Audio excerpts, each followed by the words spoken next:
বন্ধুরা আমরা আছি 69 নিউজের তরফ থেকে। আমি প্রসেন হালদার, ক্যামেরাম্যান অঙ্কুরের সঙ্গে আছি, অঙ্কুর হালদার। চলো আজকে দেখা যাক আমরা এখানটা কি করছি। আমরা যে সরকারে 18% জিএসটি দিচ্ছি তার ফলাফল হচ্ছে এটা দেখা পাচ্ছ। এই হচ্ছে 18% জিএসটি, ঠিক আছে। আর উপরে হচ্ছে আছে 33,000 ভোল্ট, ওটা উন্নতি করেছে কারণ ওটা হচ্ছে বেসরকারি WBSETCL। কিন্তু আমরা 18% জিএসটি দিচ্ছি দিদির আন্ডারে, কিন্তু সবাই জিএসটি কাজই হচ্ছে না। কি বলবো বন্ধুরা। তা আবার আমরা এখন চলো দেখা যাক সামনে কি আছে।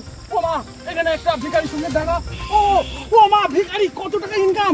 ভিখারি চলো দাদা, আমার 500 টাকা ভিক্ষা। ও নো দাদা, আপনি আপনার নাম কি দাদা? আচ্ছা, শ্রী পানু মণ্ডল। আচ্ছা, আপনি এখানটা কতদিন ধরে এখানটা ব্যবসা করছেন? এটা পার্মানেন্ট না, মানে তুমি এটা সব সময় করো না এমনি করো? আমার পার্মানেন্ট ব্যবসা হলো শিয়ালদা স্টেশনে দিতে হবে, কিন্তু মাঝে মধ্যে রবিবার করে ছুটির সময় আমি এখানে আসি, এসে ভিক্ষা করা যায়। এবং আমার এখানে কিছু লোক রাস্তা দিয়ে যায়, তারা আমাকে ভিক্ষা দিয়ে যায়। এখানটা তাও কত হাজার টাকা আছে এটা? যেরকম আমি বসেছি আধা ঘন্টা হলো, তার মধ্যে প্রায় 4-5 হাজার টাকা ইনকাম হয়ে গেছে আমার। আচ্ছা, এটা 4-5 মিনিটের ইনকাম। তাও তোমার মাস গেলে কত টাকা ইনকাম হয়? মাসগুলো ধরুন ওরকম তো ভিক্ষার ক্ষেত্রে ফিক্স কোনো ইনকাম নেই, ধরুন মাস গেলে 1-1.5 লাখ টাকা হয়েই যায়। তো এই করে কষ্টের মধ্যে সংসার চলছে আমার। সরকারের কি জিএসটি দেয় না এই ভিক্ষার টাকায়?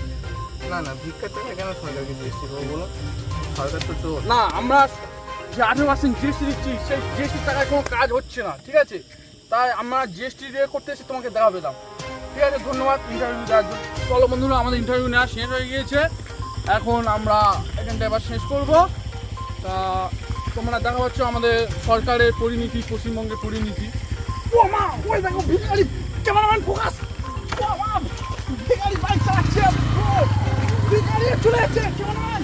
ও আমাদের রাজ্যের হাল কি? আমাদের এবার রিপোর্টিং ছিল, আমাদের এবার ভিক্ষা করতে হবে।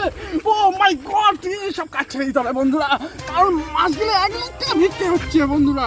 চলো আজকের এই ভিডিও এত থাক, কারণ মনে খুব কষ্ট নিয়ে এই রিপোর্টিংটা শেষ করলাম।